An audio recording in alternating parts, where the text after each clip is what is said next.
नमस्कार. आज आपण बनवणार आहोत सोया मटर पुलाव. तर बाजारामध्ये बरेच ओले वाटाणे म्हणजेच मटर विकायला येतात आणि अशा वेळेस मग आपण आठवड्यातून 2-3 वेळा तरी मटारचा काही ना काहीतरी प्रकार करत असतो. आज म्हटलं चला सोया मटर पुलाव बनवूया. हा सोया मटर पुलाव तुम्ही रात्रीच्या जेवणामध्ये सुद्धा बनवू शकता किंवा कधी-कधी तुम्हाला स्वयंपाकाचा खूपच कंटाळा आला, अशा वेळेस सुद्धा तुम्ही हा सोया मटर पुलाव बनवू शकता. खूप प्रोटीनयुक्त, फायबरयुक्त असा हा राईस आपल्याला आज बनवायचा आहे. करायला खूप साधा, सोपा आणि अगदी झटपट तयार होणारी रेसिपी आहे. तर आपण चला रेसिपीला सुरुवात करूया.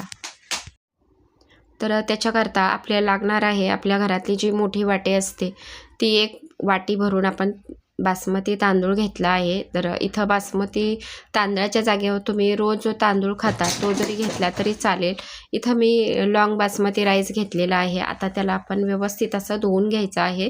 सुरुवातीला आपल्याला तांदूळ धुवून पहिला भिजत ठेवायचा आहे. सोयाबीन पण आपल्याला ह्याच्यामध्ये घालायचं आहे. तर ते पण थोडंसं धुवून गरम पाण्यामध्ये भिजायला घालायचं आहे. आणि एवढी पूर्वतयारी केली तर अगदी हा सोया मटर पुलाव अगदी पटकन असा तयार होतो. तर 2-3 पाण्याने तांदूळ चांगला धुवून घ्यायचा, पाणी घालायचं आणि कमीत कमी ह्याला 10-15 मिनिट तरी आपण बाकीची तयारी होईपर्यंत तांदूळ सुरुवातीला भिजत ठेवायचा आहे. आणि नंतर आपल्याला लागणार आहे सोयाबीन. तर सोयाबीन पण मी इथं थोडंसं गरम पाणी, 1 वाटी तांदूळ असेल तर अर्धी वाटी आपण इथं सोयावडी घेतली आहे, म्हणजे सोया चंक्स गरम पाण्यामध्ये अशा पद्धतीनं भिजायला घालायचं. अर्धी वाटी आपल्याला ओले मटाराचे दाणे लागणार आहेत. ताजे फ्रेश ओले मटर घेतलेले आहेत. त्याचबरोबर एक मोठा कांदा उभा कापून घ्यायचा आहे. आणि नंतर आपल्याला काही गरम मसाले लागणार आहेत. तर आलं लसूण आपल्याला लागणार आहे, कुटून घ्यायचं आहे. एक स्टार फूल, 4-5 आपल्याला लवंगा लागणार, थोडीशी दालचिनी आणि 2 ते 3 हिरवे वेलदोडे. आता सोया मटर पुलाव म्हटलं की आमच्या घरात मात्र काजू लागतातच. एक छोटी वाटी कोथिंबीर घ्यायची. आणि नंतर आपण आता इथे तयारीला लागूया. म्हणजेच आता आपल्याला पुलाव बनवायला घ्यायचा आहे. तर त्याच्याकरता मी एक वगराळी तेल घातलेलं आहे. त्याच्यामध्ये थोडंसं बटर घालायचं. तर बटर घातल्यामुळे ना ह्या राईसला चव अगदी छान लागते, म्हणजे वेगळीच टेस्ट लागते. त्याच्यामुळे थोडंसं बटर घालायचं चमचावर. आणि नंतर आपण ह्याच्यामध्ये जे खडे मसाले होते ते ह्याच्यामध्ये घालायचे.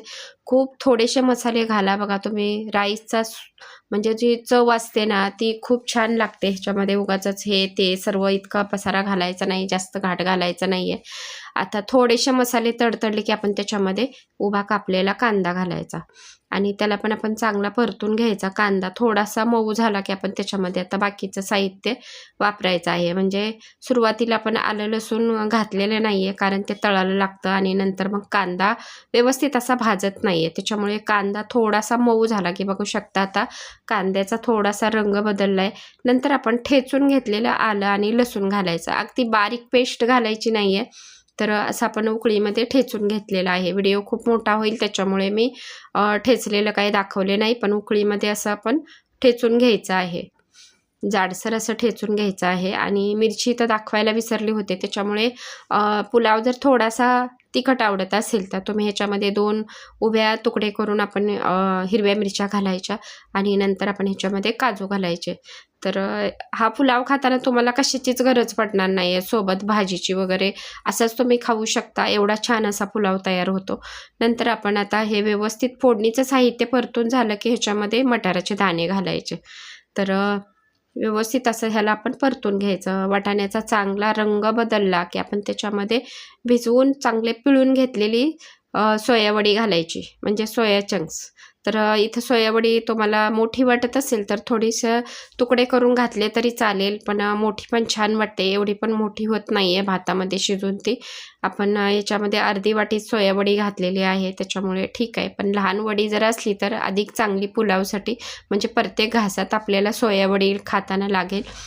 तर माझ्याकडे आता मोठी होती त्याच्यामुळे मी मोठीच घातलेली आहे. आता 1 ते 1.5 मिनिट व्यवस्थित असं आपण तेलावर चांगलं चटचट असं परतून घेतलेलं आहे मटर आणि सोयावडी. आणि नंतर आपण निथळवून ठेवलेला तांदूळ घालायचा. तर 10-15 मिनिट आपण पाण्यामध्ये भिजवलेला तांदूळ ह्याच्यामध्ये अगदी हलक्या हाताने, तांदूळ भिजलेला असतो त्याच्यामुळे तो परतताना तुटू शकतो. तर अगदी पटापट असं न हलवता अगदी हलक्या हाताने आपण तांदळाला थोडंसं परतून घ्यायचं आहे. त्याचबरोबर साईडला मी ना थोडंसं गरम पाणी करायला ठेवलं होतं. म्हणजे 1 वाटी तांदूळ आहे तर 2 वाट्या पाणी मी साईडला उकळायला ठेवलेलं. याच्यामध्ये आपल्याला गरम पाणीच घालायचं आहे, गार पाणी घालायचं नाही आहे. आता तांदूळ चांगला परतल्यावर आपल्याला गरम पाणी ह्याच्यामध्ये 2 वाट्या घालायचे. तर 2 वाट्या आपण जर ह्याच्यामध्ये पाणी घातलं तर आपला जो हा मटर पुलाव आहे तो अगदी सुटसुटीत असा तयार होतो. बरेच जण पुलावमध्ये लिंबू वगैरे पिळतात भात सुट्टा होण्यासाठी, पण इथं मी लिंबू पण पिळत नाही आहे. तरी पण भात अगदी सुट्टा होईल, कारण तांदूळ आपण तेलावरती चांगला परतून घेतलेला आहे, भिजवून घेतलेला आहे, परतून घेतलेला आहे, त्याच्यामुळे अगदी सुट्टा होतो. वरून आपण चवीपुरतं मीठ घालायचं, कोथिंबीर घालायची आणि गॅस मोठा करून एक उकळी आली की गॅस बारीक करायचा. पूर्ण आपण भाताला झाकून ठेवायचं आहे आणि अगदी पटकन तयार होतो. बघू शकता 5 ते 6 मिनिटात आपला इथे सोया मटर पुलाव तयार झालेला आहे. अगदी मोकळा सळसळीत असा आपला इथे पुलाव तयार झालेला आहे. ह्याच्यासोबत कशाचीही गरज नाही, गरम गरम असा सोया पुलाव तुम्ही नक्की ट्राय करा, नक्कीच तुम्हाला आवडेल. मुलांच्या टिफिनसाठी सुद्धा तुम्ही देऊ शकता. तर आणि आता आपण काढून घेऊया सर्विंग बाउलमध्ये.